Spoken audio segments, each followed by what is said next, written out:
हरे कृष्णा, राधे राधे। आज हम षटतिला एकादशी की कथा सुनेंगे। माघ मास के कृष्ण पक्ष की एकादशी को षटतिला एकादशी कहते हैं। इस दिन भगवान विष्णु की पूजा की जाती है। इस दिन काले तिल और श्यामा गाय के दान का विशेष महत्व है। शरीर पर तिल के तेल की मालिश, तिल जल से स्नान, तिल जलपान तथा तिलों के पकवान की इस दिन विशेष महत्व है।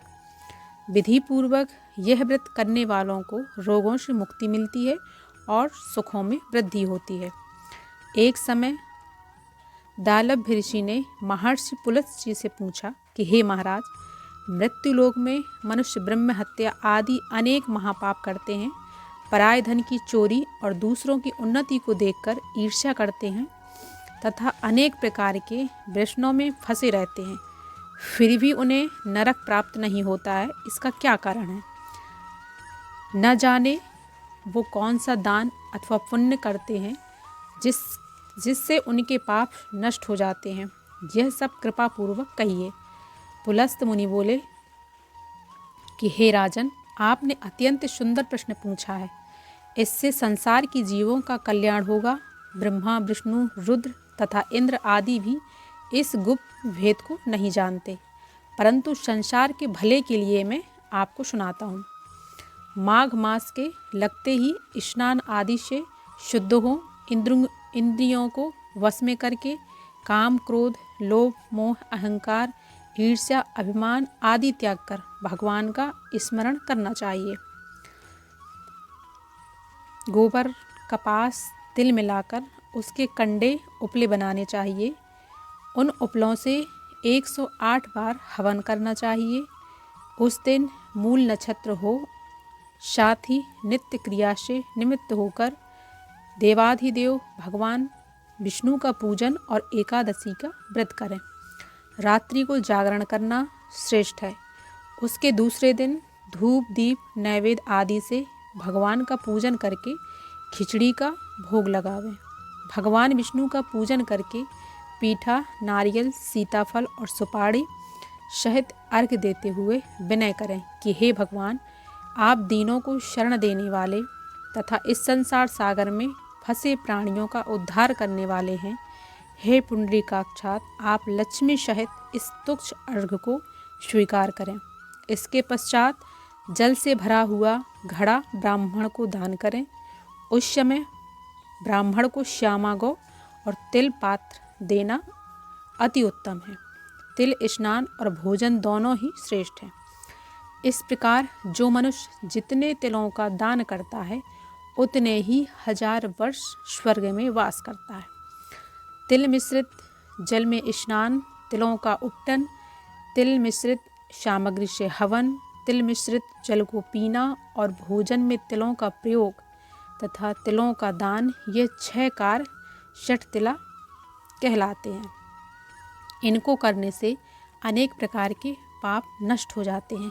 इतनी कथा सुनकर पुलत्स्य ऋषि कहने लगे कि एक समय नारद जी ने भगवान श्री विष्णु से यह प्रश्न पूछा था और भगवान से षटतिला एकादशी का जो महत्व नारद जी ने कहा था, वह तुमसे कहता हूँ।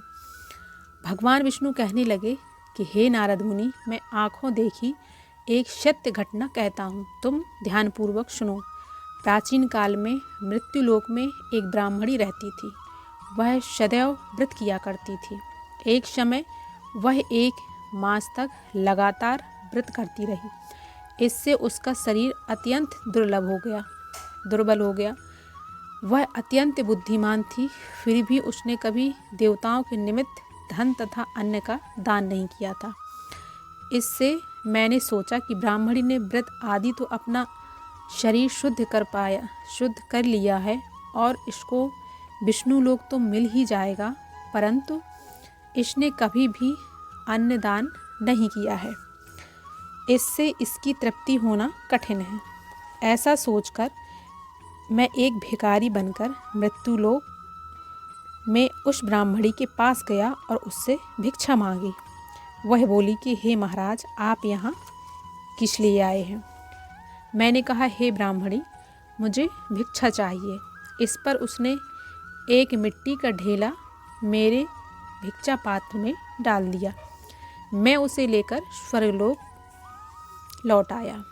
कुछ समय बीतने पर वह ब्राह्मणी शरीर त्याग कर स्वर्ग में आई। मिट्टी का दान करने से उस ब्राह्मणी को स्वर्ग में सुंदर महल मिला, परंतु उसने अपने घर को अन्नादि सामग्री से शून्य पाया। तब वह मेरे पास आकर बोली कि हे भगवान, मैंने तो अनेकों व्रत आदि द्वारा आपकी पूजा की, परंतु फिर भी मेरा घर अन्न आदि से शून्य क्यों है। मैंने कहा, पहले तुम अपने घर जाओ, देवताओं की स्त्रियां तुम्हें देखने के लिए आएंगी। उनसे षटतिला एकादशी का व्रत और विधि सुन लेना, तभी द्वार खोलना। भगवान के ऐसे वचन सुनकर वह अपने घर को गई।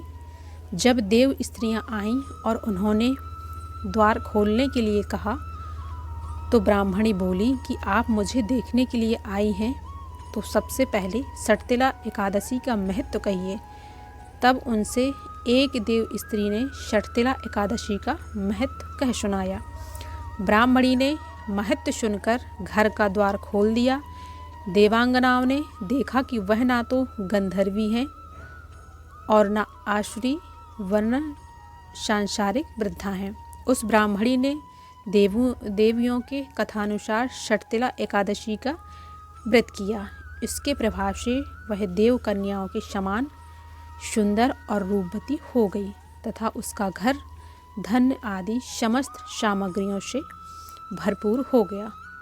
बोली वृंदावन बिहारी लाल की जय।